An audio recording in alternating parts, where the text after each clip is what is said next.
Gears are toothed mechanical devices that transfer motion and power between shafts, coming in several types. Spur gears have straight teeth for parallel shafts. Bevel gears work for intersecting shafts. Helical gears are designed with angled teeth for smoother, quieter motion, while worm gears resemble screws for right-angle power transfer. Gears also include internal gears with teeth on the inside and external gears on the outside, offering design flexibility.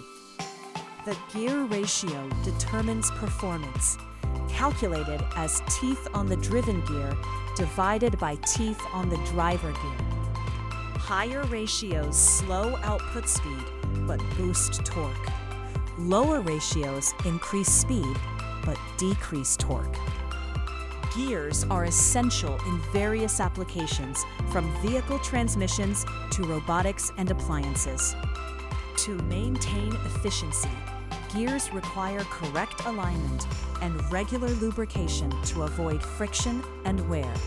Choosing durable materials and regular maintenance helps in reducing energy loss and keeping machines running smoothly.